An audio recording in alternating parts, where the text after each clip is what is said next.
16 दिवसीय माता महालक्ष्मी व्रत से संबंधित ये महत्वपूर्ण बातें आप ज़रूर समझें और जानें। जितनी भी माताएं बहनें इस व्रत को करने जा रही हैं या पहले से कर रही हैं, आप सभी के मन में बहुत सारे सवाल हैं। सवाल कैसे हैं? जैसे कि जीवित पुत्रिका व्रत वाले दिन इस व्रत का समापन होता है। भादो मास की शुक्ल पक्ष की अष्टमी से इस व्रत की शुरुआत होती है। 16 दिनों तक ये माता महालक्ष्मी का कल्याणकारी व्रत चलता है और 16 दिनों तक व्रत, पूजा, उपासना, कलश स्थापना, माता रानी की पूजा, आरती, भोग आदि करते हुए सभी जो भी करना चाहते हैं वो जातक इस व्रत को करते हैं और सभी नियम का पालन करते हुए माता रानी से अखंड सौभाग्य की प्राप्ति, धन प्राप्ति, अपने घर में सुख समृद्धि की प्रार्थना करते हैं और माता रानी सबको देती हैं।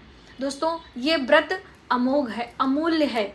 इस व्रत को जिसने भी किया है उसके घर में धन धान्य और सुख समृद्धि सभी की प्राप्ति हुई है। तो आप सभी यदि व्रत करना चाहते हैं तो अवश्य करें। लेकिन इससे संबंधित बहुत सारे सवाल भी हैं। जैसे कि पहला सवाल है कि जीवित पुत्रिका व्रत और ये दोनों व्रत एक ही समापन की विधियां होती हैं। तो जीवित पुत्रिका व्रत का ऐसा नियम है कि उसमें हम कोई भी चीज़ कट नहीं कर सकते हैं। तो आप उस दिन अपने जीवित पुत्रिका व्रत के नियमों का पालन करते हुए भी इस व्रत को समाप्त कर सकते हैं और कुछ चीज़ें आप स्किप कर दीजिए। जैसे रात्रि में भोजन करने का नियम है, अष्टमी में पारण करने का नियम है, तो उस समय आप कुछ जल, कुछ अर्घ्य चीज खाकर उस व्रत को कर सकते हैं। आपके घर के परिवार के अन्य लोगों की हेल्प ले सकते हैं। उस तरह से आप अपने चीज़ों को मैनेज कर लीजिए।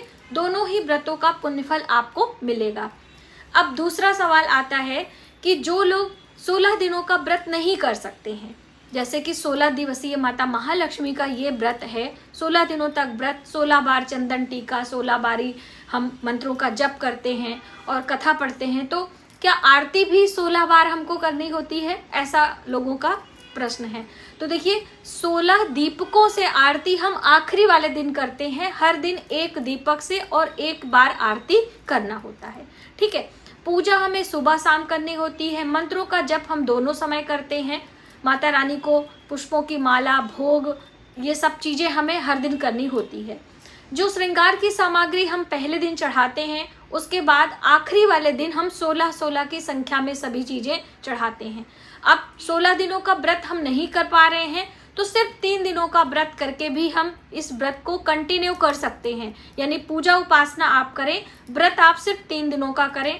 पहला व्रत इस बार वर्ष 2025 की हम बात करें, 31 अगस्त से इस व्रत की शुरुआत हो रही है।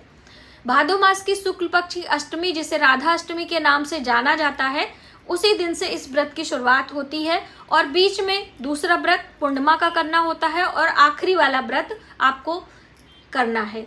सभी डिटेल में जानकारी, जैसे कन्फ्यूजन इसमें दूर कर रहे हैं, वैसे हम आने वाले समय में कलश की स्थापना, मुहूर्त सभी देंगे, लेकिन पहले आप इस व्रत के नियम को समझ लीजिए। तो आप इस तरह से भी अन्य दिनों में सात्विक आहार लेते हुए इस व्रत को पूजा अर्चना करते हुए आप करें। हर दिन आप मंत्रों का जप जरूर करें, कथा जरूर पढ़ें। तो अब कथा से संबंधित ये कन्फ्यूजन है कि आपके पास कथा की पुस्तक ही नहीं है। महालक्ष्मी व्रत कथा की जो पुस्तक है वो सबको अवेलेबल नहीं हो रही है। तो देखिए, हमने अपने चैनल पर कथा आपको सुनाई है, पुस्तक भी दिखाया है, तो आप उस पर खोलकर सुन सकते हो यदि जब तक आपको पुस्तक नहीं मिल रही है। ठीक है। दूसरी अहम बात कि 16-16 की संख्या में चीज़ें हम नहीं चढ़ा सकते हैं, इतना हमारा बजट नहीं है या अभी हमारी इतनी स्थिति अच्छी नहीं है। तो आप बिल्कुल कंफ्यूज ना हो, माता रानी पर पूर्ण श्रद्धा रखकर आप अपने व्रत को शुरू करें। जितनी भी चीज़ें हैं, एक एक की संख्या में चीज़ें आपको 16-16 बार भाव करना है, वो भी आखिरी वाले दिन। हर दिन आपको नहीं करना है। हर दिन हम सिर्फ मंत्रों का जप और श्रृंगार आदि जो पुष्पों से करते हैं उस पे हमें फोकस करना है। अगला सवाल क्या है? अगला ये है कि जैसे कि इसी बीच गणेश उत्सव तैयारी होती है। भादो मास की शुक्ल पक्ष की चतुर्थी तिथि से भगवान गणेश की स्थापना की जाती है और 10 दिनों तक यानी कि गणेश चतुर्थी तक ये व्रत चलता है, जिसे अनंत चतुर्थी के नाम से जाना जाता है। तो अब क्या उसी चौकी पर हम माता रानी का कलश स्थापना, जो चौकी पहले से लगी है उस पे हम माता रानी को विराजमान कर सकते हैं? तो क्या हम अलग से कलश लगाएं, अलग से चौकी करें, कि सेम चीज़ें यूज़ करते हुए हम कर सकते हैं? काफ़ी बहनों का ये प्रश्न है। तो देखिए, यदि आपने गणेश उत्सव के लिए चौकी की स्थापना करी है तो आप उस पर एक अलग से भी कलश रख सकते हैं। यदि आपकी चौकी बड़ी है, सभी चीज़ें अच्छे से अरेंज हो जाती हैं, तो बिल्कुल आप उसी चौकी पर माता रानी की स्थापना कर दीजिएगा। और लेकिन क्या है कि बीच में गणेश उत्सव जब होता है तो हमें गणेश जी का विसर्जन भी करना होता है, कलश का विसर्जन भी करना होता है, तो उस समय फिर आप कलश हटा लेंगे, है ना। तो इसलिए आपको अलग से एक कलश लगाएंगे तो ज़्यादा अच्छा होगा, ठीक है। नहीं, बीच में आप पूर्णिमा तिथि पर भी स्थापना कर सकते हैं। बहुत सारी बहनें जो हमारी पहले से इस व्रत को करती हैं, बहुत सारे नियम का पालन कर रही हैं, लेकिन क्या है, हर वर्ष स्थितियाँ परिस्थितियाँ बदलती हैं, हर चीज़ें सेम नहीं रहती हैं। तो अभी आपको मान लीजिए आप डिलीवरी है या आपको कहीं जाना है, आपका कोई एग्ज़ाम है, आपके बच्चों का एग्ज़ाम है, तो अब हम कैसे 16 दिनों तक चौकी लगाएं, मैनेज करें, घर में कैसे रहें, क्या करें, इस तरह के कई सवाल आए हैं। तो देखिए, जिन बहनों को घर से बाहर जाना है, चौकी नहीं लगा पा रही हैं, तो आप अपने कार्य को पूरा करने के लिए जाएं, मंत्र लेके जाएं, यानी कि माला लेकर जाएं। जैसे कि कमल गट्टे पर महालक्ष्मी मंत्र, जो बीज मंत्र है, उसको हम जप करते हैं। तो आप व्रत करेंगी, कहीं भी रहें, आप व्रत करें, मंत्रों का जप करें और कथा सुनें। अगर हो सके तो एक घी का दीपक भी लगा सकते हो, आप अपनी व्यवस्था करके जाइए। यदि नहीं हो रहा है तो कहीं भी एक आसन डाल के और मंत्रों का जप सुबह शाम आप कंटिन्यू करेंगे, और जब वापस आएंगे तो सारे नियम का पालन, यानी आखिरी वाले दिन भी हम चौकी लगाकर कलश की स्थापना करके और माता रानी के व्रत का समापन करेंगे, ठीक है। अब ऐसा भी नहीं है, लास्ट वाले टाइम किसी का पीरियड आ जाता है, किसी की डिलीवरी भी है। बहुत सारी बहनें कह रही थी कि मैम हमारी डेट है डिलीवरी की, डॉक्टर ने बताया है।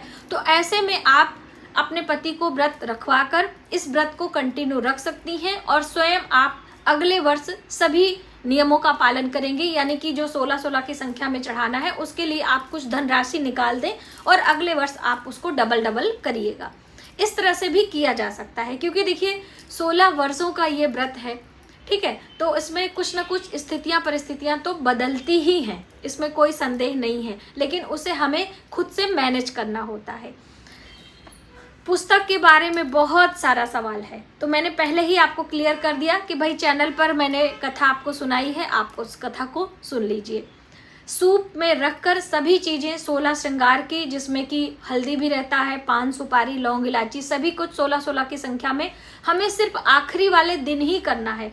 हर दिन पूजा में आपको ज़्यादा परेशान होने की ज़रूरत नहीं है। हाँ, 16 दाने अक्षत और 16 पुष्पों की, मतलब पुष्प आपको चढ़ाने होते हैं। तो यदि 16 नहीं हो पा रहा है तो आप एक पुष्प लेकर उसकी पंखुड़ियाँ भी, जैसे गुलाब की पंखुड़ियाँ और गेंदे की पंखुड़ियाँ, हम उसे तोड़ सकते हैं, बाकी पुष्पों को तो तोड़ा नहीं जाता है, तो आप इस तरह से भाव करके चढ़ा भी सकते हो।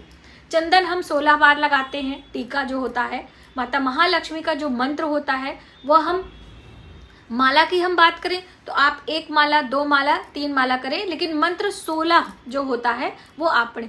कनक धारा स्तोत्र भी पाठ किया जा सकता है, जिसमें 16 मंत्र हैं। तो ऐसा नहीं कि 16 बार आप पढ़ेंगे, वही जो 16 मंत्र है आप उसे पूरा पढ़ सकते हैं, या एक मंत्र लेकर उसे 16 बार कंप्लीट कर सकते हैं। तो बस इस तरह से आप इस व्रत को करें। अगली जो कन्फ्यूजन है दोस्तों, ये है कि क्या सुहागन स्त्रियों को हर बारी हमें भोजन कराना है? जैसे कि 16 सुहागिनों को हम 16 श्रृंगार की सामग्री और वैभव लक्ष्मी के व्रत में करते हैं, तो क्या ऐसा हर बार करना है? तो देखिए, हर बारी संभव नहीं हो पाता है, तो आप उनके हिसाब से सूखा अनाज निकालकर मंदिर में दान करके आ जाइए। जब आपका 16 वर्ष कंप्लीट हो जाएगा, तब आप अपने घर में भव्य भोज आयोजन करके भी इस तरह से आप अपने व्रत को कर सकती हैं। और यदि आपकी व्यवस्था है, माता रानी आपके ऊपर ऐसा कृपा करी है, तो आप अपना मैनेज भी कर सकते हो। 16 महिलाओं को आप बुलाएं, उनको सात्विक भोजन कराएं, मीठा नमकीन सब कुछ करा सकते हैं। जैसे कि ज़्यादातर हम माता रानी को मीठे का भोग लगाते हैं। 16 प्रकार का लगाएं या एक ही भोग 16 स्थान पर रखकर हम लगाते हैं। 16 दीपों से आरती की जाती है जो कि आखिरी वाले दिन करते हैं। आटे का भी दिया हो सकता है, मिट्टी का भी दिया हो सकता है। ठीक है, तो आप ज्यादा परेशान ना हो, व्रत की शुरुआत करें।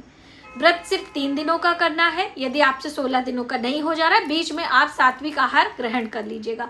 परिवार में अन्य लोग हैं जिनको हम प्याज लहसुन का भोजन बनाते हैं, बच्चों के लिए, पति के लिए, तो देखिए बहन, भोजन तो हमें ही बनाना है, तो आप अपने हिसाब से स्वादिष्ट व्यंजन बनाने का प्रयास करें। बच्चे और पतिदेव स्वयं खा लेंगे। यदि उसकी वजह से आपके घर में कोई कलह कलेश होता है, कोई मतभेद पैदा होता है, तो बिल्कुल आप बना के उन्हें दे दीजिए। आप स्वयं सारे नियम का पालन कर सकते हैं।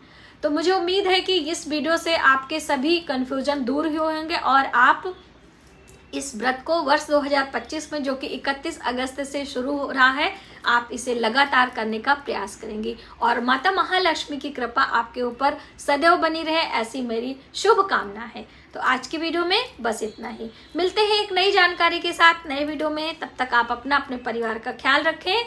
जय माता दी।